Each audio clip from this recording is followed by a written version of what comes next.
오늘도 우리 옆사람, 앞뒤사람 이렇게 인사를 나누며 교제하겠습니다. 지금은 모르지만 이후에는 알게 될 것입니다. 인사합시다. 지금은 이게 고난이고 시험이고 아픔이지만 지나고 나면 이게 하나님의 은혜요 축복임을 이후에는 알게 될 것입니다.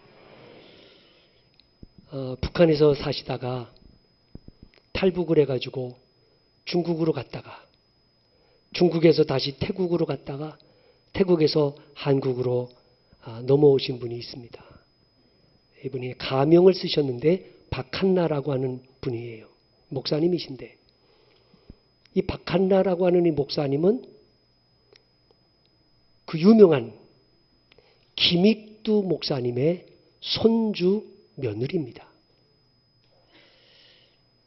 남편은 탈북했다가 중국으로 탈북했다가 붙잡혀가지고 송환돼서 북한에서 순교를 당하고 25살 된 딸도 북한에서 죽임을 당합니다. 홀로 이제 남한으로 오신 거예요. 이분이 교회에서 간증하면서 제일 먼저 한 말이 이거예요. 성도 여러분, 대한민국에 태어난 것을 하나님께 감사하고 부모님께 감사해야 합니다. 인권의 자유와 신앙의 자유가 어떤 것인지 그것을 잃어버리고 짐승 같은 천대를 받아봐야 그 중요성을 알 수 있습니다. 인권과 신앙의 자유를 주신 하나님께 감사하시기 바랍니다. 저는 고난의 행군 시기에 북한 땅에 태어난 것을 원망했습니다. 하지만 주님을 알게 되고 세례를 받고 북한 땅에 태어난 것도 복을 주시고 들어 쓰시려고 했다는 생각이 들었고 나를 향한 하나님의 계획을 깨닫고 감사했더니 날마다 복을 더해 주셨습니다. 박한나 목사님은 우리에게 두 가지 감사를 이야기하고 있는데요. 하나는 지금 우리가 누리고 있는 이 일상의 평범한 삶이 감사의 조건이라는 겁니다. 이렇게 마음껏 모여서 예배드릴 수 있고 어디서든지 기도할 수 있고 찬양할 수 있고 이 얼마나 감사한 일인지를 알아야 한다는 거예요. 다른 하나는 고난 중에도 감사하면 고난이 축복의 통로가 된다는 것입니다. 발명왕 에디슨이 67세 되던 해에 큰 시련을 맞았습니다. 실험실에 화재가 발생해가지고 모든 기자재, 실험 자료들이 다 타버린 거예요. 일생 가꾸어온 모든 것이 한순간에 잿더미가 돼버렸어요. 이때 에디슨이 원망불평하지 않고 그는 하나님께 이렇게 감사했습니다. 하나님, 저의 모든 실수들을 다 태워주셔서 감사합니다. 이제 다시 시작하겠습니다. 하나님이 왜 불타게 하셨나? 나 필요 없는 것이니까 불태버리고 이제 새로운 아이디어를 주시고 새로운 발명을 내게 주실 것이다. 그리고 감사했는데 그로부터 3주 후에 그는 측음기를 발명하게 됩니다. 다시 말할까요? 고난 중에도 감사하면 하나님이 예비하신 놀라운 은총을 경험하게 될 것이라는 것입니다. 그래서 헨리 나우엔 교수는 말하기를 하나님이 주시는 고난은 죄를 짓지 않는 고난이며 마지막에 회복이 약속된 고난이라는 것을 기억하라. 고난 중에도 감사하고 찬송할 수 있는 비결이 여기에 있다. 여러분, 하나님의 백성들에게 주어지는 고난, 거기에는 반드시 하나님의 약속이 있습니다. 무슨 약속? 오늘 말씀 보실까요? 자, 16절 다 같이. 시작. 네, 조상들도 알지 못하던 만나를 광야에서 내게 먹이셨나니 이는 다 너를 낮추시며 너를 시험하사 마침내 내게 복을 주려 하심이었느니라. 아멘. 여러분, 하나님이 그 백성들에게 고난을 주실 때는 그 고난 속에 약속이 있어요. 무슨 약속? 마침내 내게 복을 주려 하심이었느니라. 약속이 있단 말이죠. 하나님은 이스라엘 백성들을 애굽에서 건져내신 다음에 곧바로 가나안 땅으로 인도하지 않으시고 광야로 인도하셨습니다.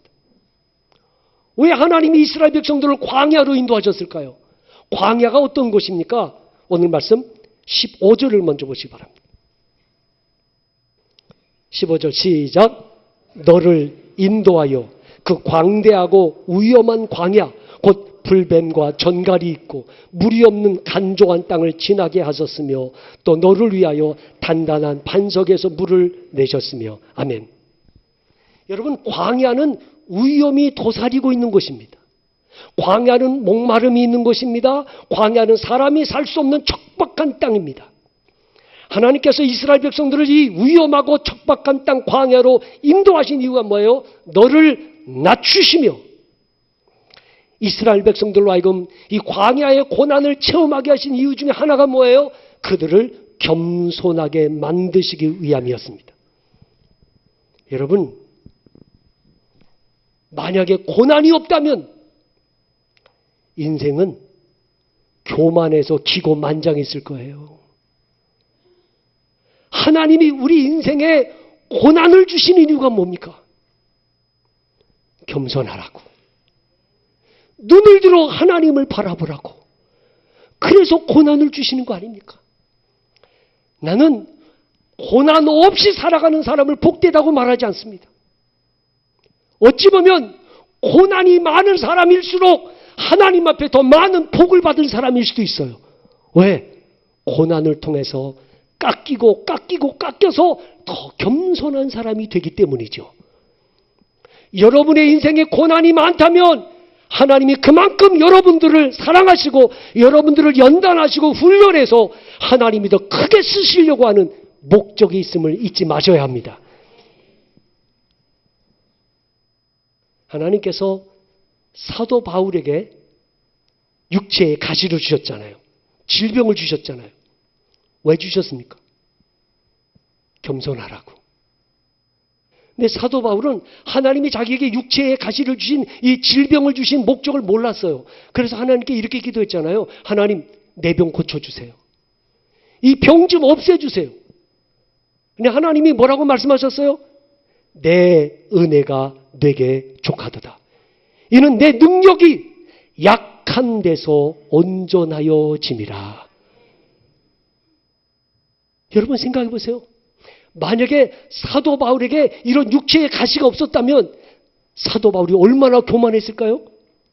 병자들에게 손 얹어 기도하면 병이 나요.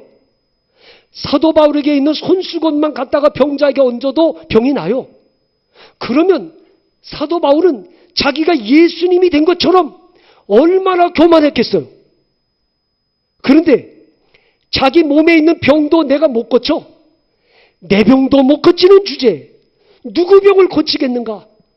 내가 기도해서 병자가 나았다면 내 능력이 아니고 나같이 연약한 자를 붙들어 쓰시는 하나님의 능력이 나를 통해 드러낸 것이다.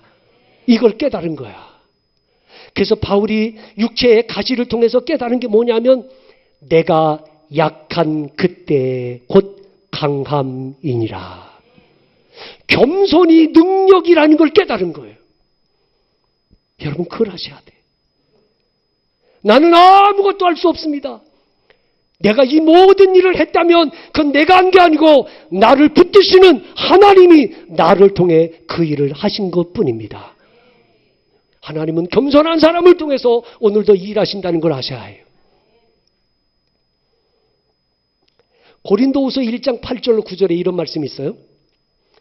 사도 바울이 말하기를 형제들아 우리가 아시아에서 당한 환난을 너희가 모르기를 원하지 아니하노니 힘에 겹도록 심한 고난을 당하여 살 소망까지 끊어지고 우리는 우리 자신이 사형 선고를 받은 줄 알았으니 이는 우리로 자기를 의지하지 말고 오직 죽은 자를 다시 살리시는 하나님만 의지하게 하심이라. 무슨 말씀이에요? 하나님이 우리를 절망의 벼랑 끝에 서게 하시는 거예요. 이제 죽었구나. 정말 절망의 벼랑 끝에 서게 하시는 이유가 뭐예요? 자기를 의지하지 말고 죽은 자를 다시 살리시는 하나님만 의지하기를 원하시기 때문이라는 거죠. 여러분, 정말 이제 끝이다. 이제 죽었다.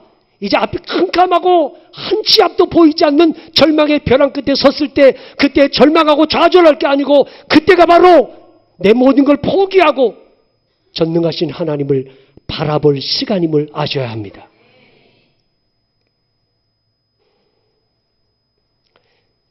고난의 상황에 처해 있을 때 원망불평하지 마시고 그 고난의 상황에서 두 손 들고 하나님 바라보고 하나님 의지하기만 하면 하나님은 나를 다시 회복시켜 주시고 나를 일으켜 주실 거예요.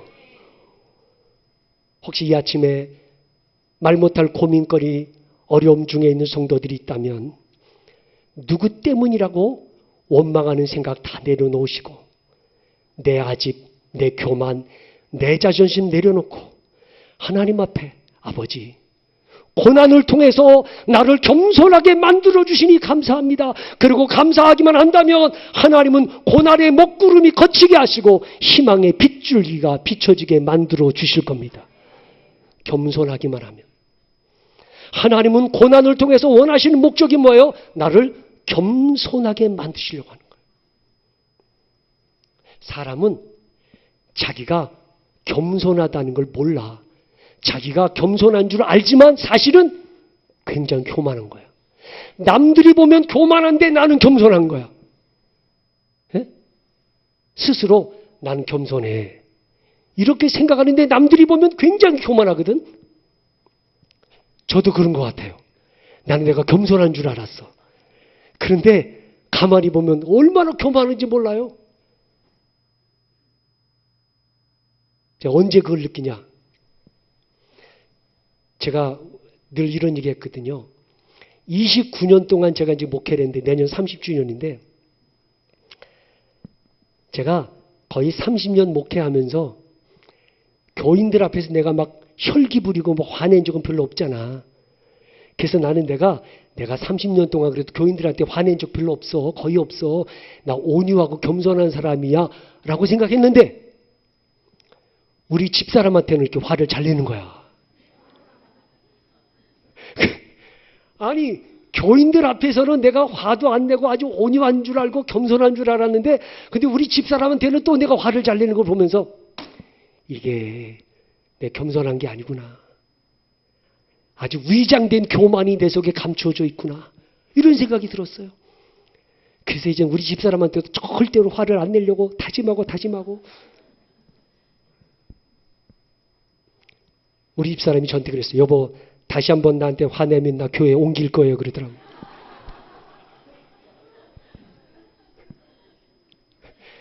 사모가 교회를 옮긴다 그러니까. 여러분 제가 이렇게 겪어보니까 겸손하면 상대방을 존중히 여기는 마음이 생기잖아요. 내가 화를 낸다는 건 이미 상대방을 무시한다는 증거야. 그래서 저는 하나님께 기도하고 있어요. 하나님, 정말 나는 겸손하다고 생각하는데 실상은 교만한 것 이런 모습을 보면서 날마다 하나님이 고난을 통해서 나를 겸손하게 오늘 아침에 나온 여러분, 내 인생에 고난이 왔다면 그것은 하나님이 나를 낮추시려고 더 겸손하게 만드시려고 하는 하나님의 뜻이 있음을 아셔야 합니다. 하나님이 이스라엘 백성들에게 고난을 주신 이유가 있습니다. 마침내 복을 주시려고. 여러분 하나님의 궁극적인 목적은 고난을 주신 것은 그들을 고생시키기 위함이 아니라 사실은 복을 주시려고 하는 거죠. 만약에 이스라엘 백성들이 하나님이 우리를 복 주시려고 우리를 광야길로 인도하셨다 이걸 알았더라면 그들은 감사했을 거예요. 근데 이걸 모르기 때문에 원망불평하다가 광야에서 다 죽임을 당한 거죠. 하나님이 요셉에게 꿈을 꾸게 하셨잖아요. 무슨 꿈을 꿨어요, 요셉이? 절 받는 꿈을 꿨잖아요. 절 받는 꿈. 아, 이제 하나님이 나를 굉장히 높여주시고 내가 영광을 받는 자리에 오르겠구나. 이제 이런 생각이 들어가지고 요셉이 너무 좋아가지고 부모에게 자랑하고 형제들에게 자랑하잖아요. 그때부터 요셉의 인생에 풍파가 닥치고 시련이 닥치는 거예요. 형제들에게 팔려가지고 노예로 끌려가고, 남의 집에서 노예로 살다가 누명 쓰고 감옥에 가고, 자, 파란만장한 삶이 주어져요.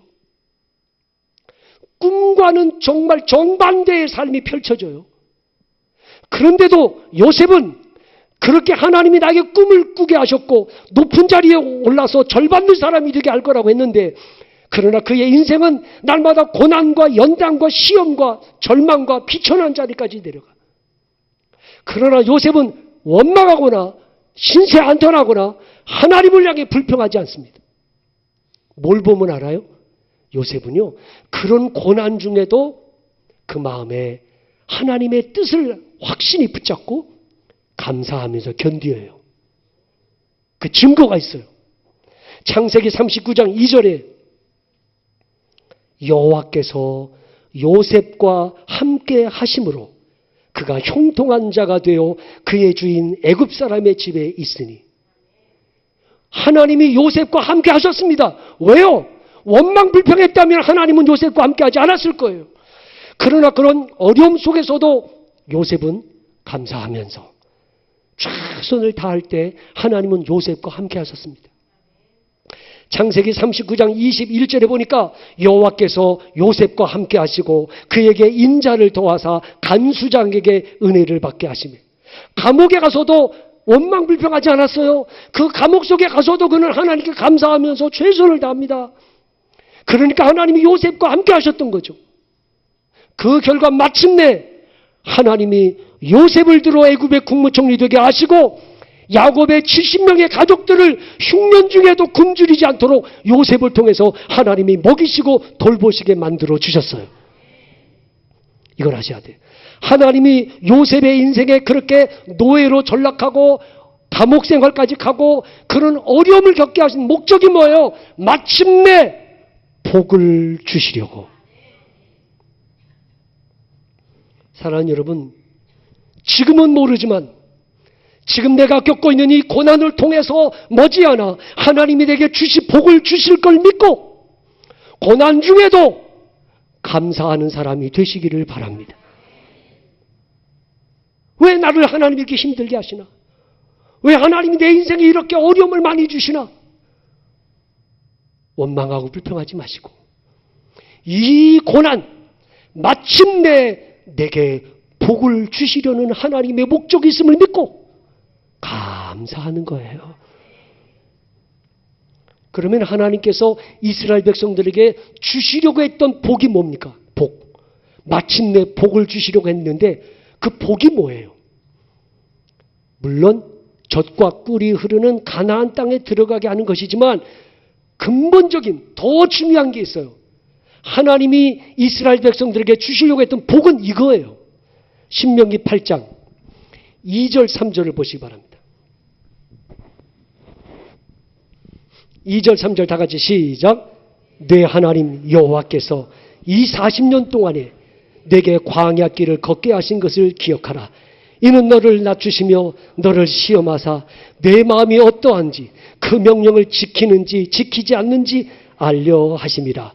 너를 낮추시며 너를 줄이게 하시며 또 너도 알지 못하며 내 조상들도 알지 못하던 만나를 내게 먹이신 것을 사람이 떡으로만 사는 것이 아니요 여호와의 입에서 나오는 모든 말씀으로 사는 줄을 내가 알게 하려 하심이니라. 아멘. 이거예요. 하나님이 이스라엘 백성들 광야 40년 동안에 고난을 겪게 하신 목적은 이겁니다. 복을 받게 하시려고 했는데 무슨 복? 사람이 떡으로만 사는 게 아니고 하나님의 말씀으로 사는 것이다. 이걸 깨닫게 하시려고 한 거죠. 이게 복이에요. 하나님의 말씀으로 사는 것이다. 이걸 깨닫는 게 복이에요. 여러분, 이스라엘 백성들이 광야 40년 살 때 굶어 죽지 않았잖아요. 병들어 죽지 않았잖아요. 전쟁으로 죽지 않았잖아요. 왜? 하나님이 돌봐주셨기 때문에. 하나님의 말씀에 순종만 하면 하나님이 살려주셨어요. 자, 매일같이 장막 밖에 나가서 만나를 거두라고 하잖아요. 욕심 부리지 마라. 한 사람당 한 5멜씩만 취해라. 그런데 내일 만나가 안 내릴까봐 하루아침에 만나를 많이 거두면 이게 다 벌레가 생기잖아요. 그런데 순종해서 매일같이 그냥 나가기만 하면 만나가 40년 동안 한 번도 거르지 아니하고 하나님이 그들을 먹여주세요. 목마를 때 모세에게 지팡이를 잡고 반석을 내리치라고 하시면 반석에서 샘물이 솟아나 목마른 백성들을 먹이게 하십니다. 어디로 가야 될지 모를 때 하나님께서 구름기둥을 준비해가지고 구름기둥이 떠오르면 출발하고 구름기둥이 멈추면 멈추게 하시고 구름기둥을 따라가기만 하면 광야에서 내비게이션이 되어 그들의 갈 길을 인도해 주셨어요. 원망 불평하던 백성들이 불뱀에 물려 죽어갈 때 하나님이 모세에게 높은 장대에다가 노뱀을 만들어 쳐다보는 자는 살리라 말씀하실 때 말씀을 믿고 쳐다보는 자는 다 살아났습니다. 광야 생활 동안에 그들이 질병으로 전염병으로 죽지 않았던 것은 하나님의 말씀에 순종만 하면 나는 너희를 치료하는 여호와임이라. 그리고 하나님이 그들을 강건하게 붙잡아 주셨어요.